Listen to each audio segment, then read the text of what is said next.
Hey you guys, it's Miss Naylor. This evening we're going to be talking about the root mono, which means one, just like Three Dog Night was just singing about. So mono, one, highlight and underline that. We're on page 90 of your roots book. And we're going to go ahead and look at the first word, which is in the paragraph at the top. It's monoplane. A monoplane means having only one pair of wings. So a monoplane is actually a plane with one set. If you look, this is a biplane. There's a set of wings down here and a set of wings up here. Bi meaning two. This is the monoplane. It has one set of wings. Okay?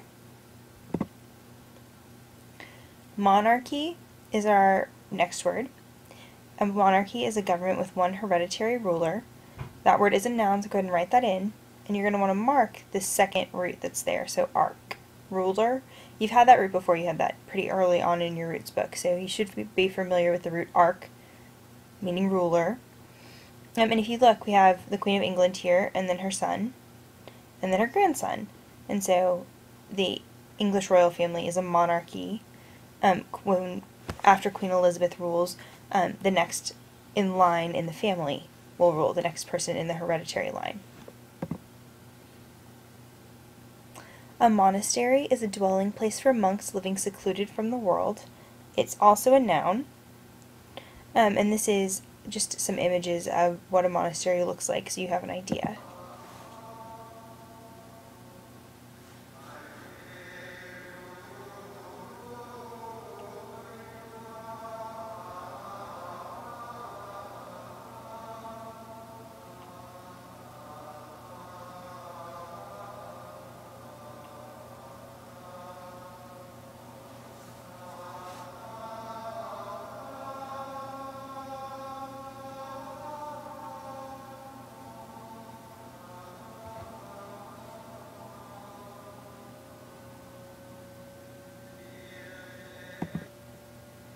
And then a monk is a member of a religious brotherhood living in a monastery.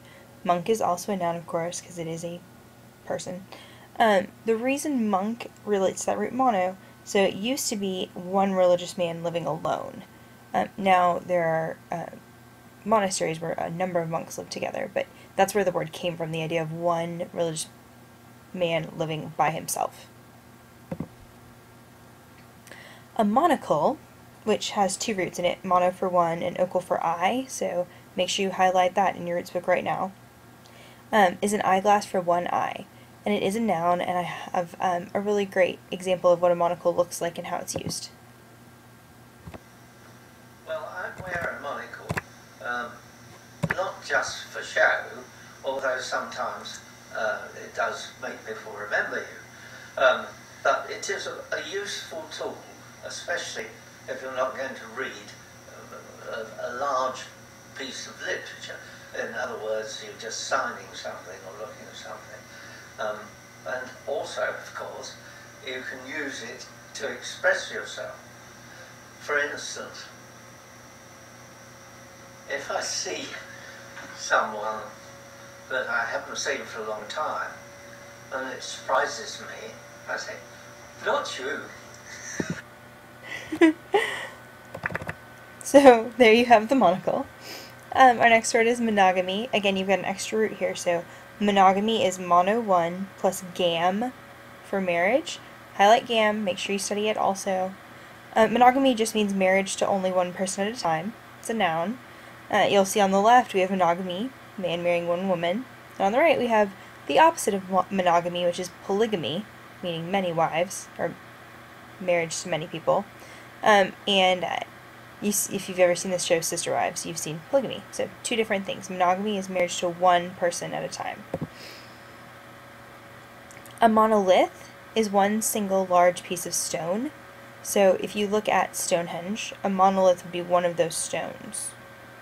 Okay? It's also a noun. And then if we wanted to describe something that was like a single stone, that was solid and massive and uniform, we would use the adjective form, which is monolithic. Because that root lith means stone, so one stone, monolith. And then, like one stone, monolithic. Sure you know that root, lith means stone.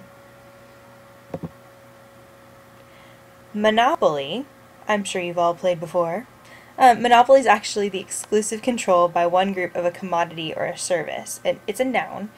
We hear about them sometimes on the news when we have groups that gain a monopoly in a certain area.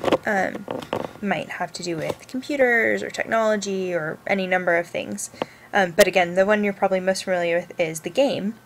And it's called Monopoly because you're trying to get a monopoly. If you own all the railroads, you have a monopoly on the railroad. So if anyone lands on your space, they have to pay you. Play Monopoly. Learn how to dominate at Monopoly, a game in which each player attempts to become the wealthiest by buying, renting, and selling property. You will need. So again, trying to get everything so that you can have the monopoly, have all the control. Monosyllable means a word of one syllable. Seems pretty simple, right? Mono meaning one, and then syllable, stuck right on there. If you think of it, I like to think of sight words, like little kids have. So bat, so, cat, the words that kindergartners and first graders are first learning. And again, monosyllable is a noun as well. Monotheism is the belief that there's only one God. Again, you've got a couple of roots in here. So you have mono for one and the for God. Again, it's a noun, and we generally think of three major religions when we think about monotheism. We usually think of Judaism, Christianity, and Islam. So those are three monotheistic religions. Monotone is a noun, meaning having one tone or a lack of variety in tone. It has two roots in it, mono for one and ton for tone. So if you've ever seen Ferris Bueller's Day Off, you're familiar with monotone. In 1930, the Republican-controlled House of Representatives, in an effort to alleviate the effects of the Great Depression, passed the the tariff bill, the Hawley-Smoot Tariff Act, which raised or lowered tariffs in an effort to collect more revenue for the federal government. Did it work? Anyone? Pretty boring, right? A lot of the time we talk about someone being monotonous, means having no variation. You can just think of that same thing. This is just the adjective form of the word. It has the same two roots in it for one and tone. Yeah, so I think that's all of it, guys. Have a great evening.